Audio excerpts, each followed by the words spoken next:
Hi folks, Lee Pacchia here, and you're watching The Business of Law, where we talk about the challenges and the opportunities facing the legal profession. We're joined by Elizabeth Duffy today. She's a vice president at Acritas US, and they just put out the US Brand Index for 2016. They took the top 20 firms in terms of brand awareness for American law firms. We're really excited to have her join us from her office in New York over Skype. Elizabeth, welcome. Hi Lee, thanks for having me. Of course. So Skadden won again for the fifth year in a row, but Jones Day made a race of it this year. Can you talk to us about the results for 2016? Yeah, absolutely. And it's been a really dynamic year. This has been the 12-month period that has seen the most movement since we first began releasing the index in 2012. So every year we share the top 20 strongest law firm brands, and it's based on independent data we collect throughout the year in the US market. And it's all driven by top of mind awareness, favorability, and consideration of law firms.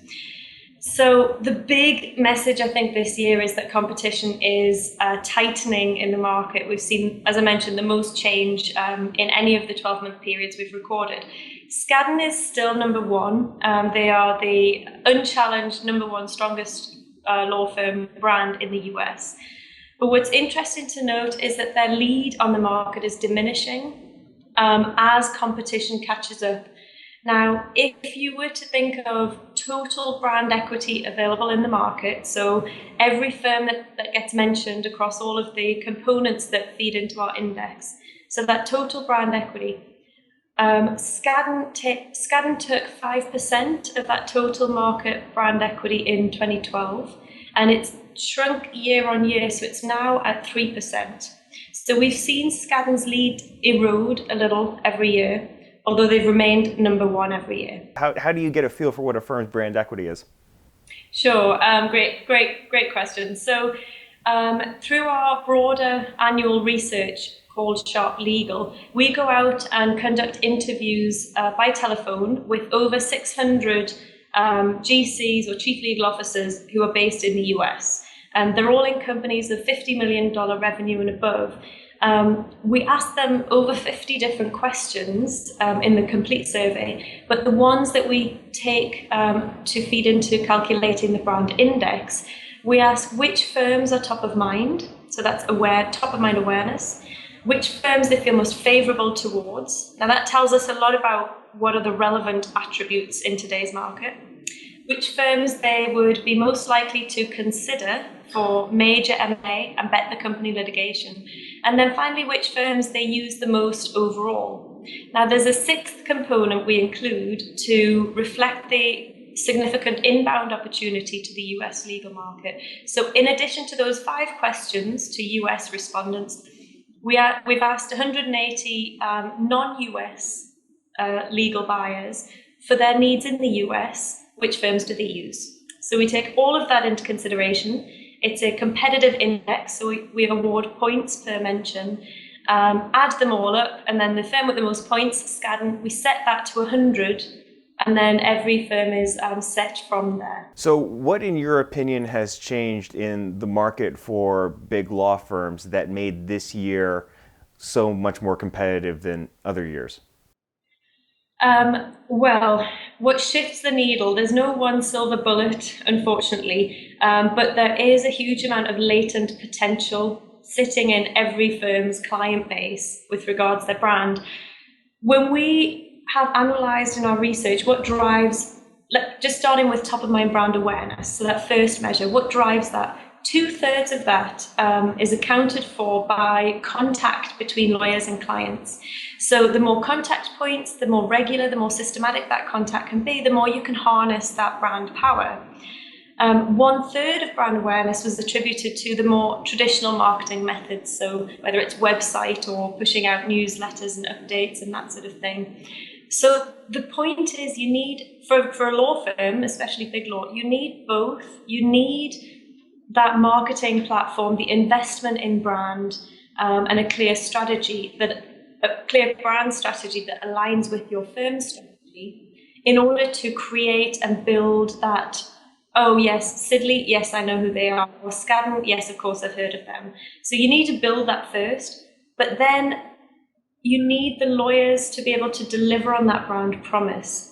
So where you're able to have the service, whether it's response times, whether it's the way the relationship is managed, whether it's the way that the team works together, that really has to match up to the brand promise so that you've got a consistent brand promise and expectations.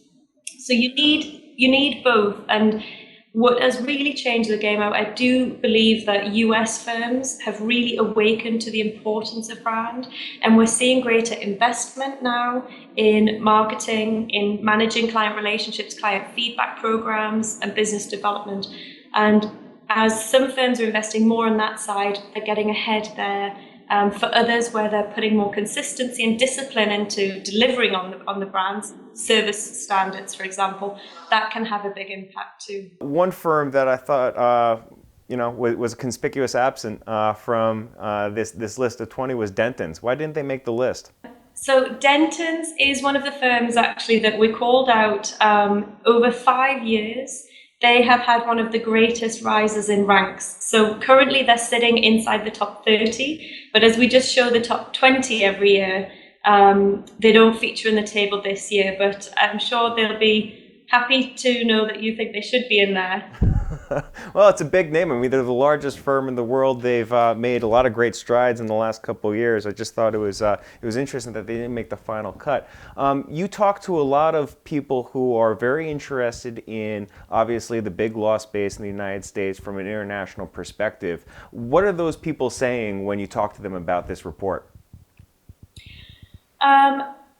In terms of non-US clients that have needs in the US, what we find there is they tend to work with quite a large pool of different firms. So there are some firms we see in that pool year in, year out, the likes of Baker McKenzie, for example. Denton's is always in the list. Paul Weiss does very well. But that pool, I think there is a lot of opportunity there for some of the international firms to actually take a bigger share of that. Now, that's tricky if you think that the inbound opportunity to the US is coming from a very diverse set of regions. It's across all industries. And how do you market to the world, essentially? So the advantage is going to go to those largest firms with the biggest platforms who are already established in those markets and are able to effectively drive work across their platform. And for those firms, that should be a real measure of success for their international platform. Elizabeth, it was interesting looking at this report and seeing the absence of Denton's. Morgan Lewis is on there. There are a couple firms out there that have grown very quickly over the last 3 or 4 years and become more international in scale. What kind of impact does that have on their rankings, that kind of dramatic growth that is almost unusual to see among law firms? Yes, and consolidation in the market has been one of the big drivers of brand growth and the changing brand landscape, certainly in the last 5 years as well as the last 12 months. The biggest riser in point terms this year was Morgan Lewis. And we talked about Denton's earlier.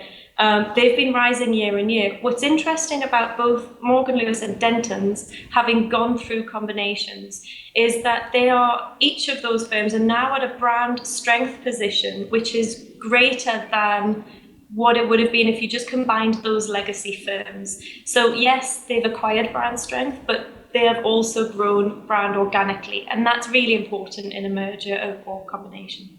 Good stuff. Elizabeth, thank you for your time today. Thank you very much. That's Elizabeth Duffy from Acritas US. If you'd like to see more of the stuff we're working on, be sure to go check us out online. You can find us at mimesislaw.com under the Business of Law tab. I'm Lee Pacchia. Thanks for watching. See you next time. I don't trade the markets in that capacity. I do hear that as a complaint, but as I hear that as a complaint, we also see other managers that are doing it exceedingly well who are not quant traders. So it's not really clear where the truth really lies.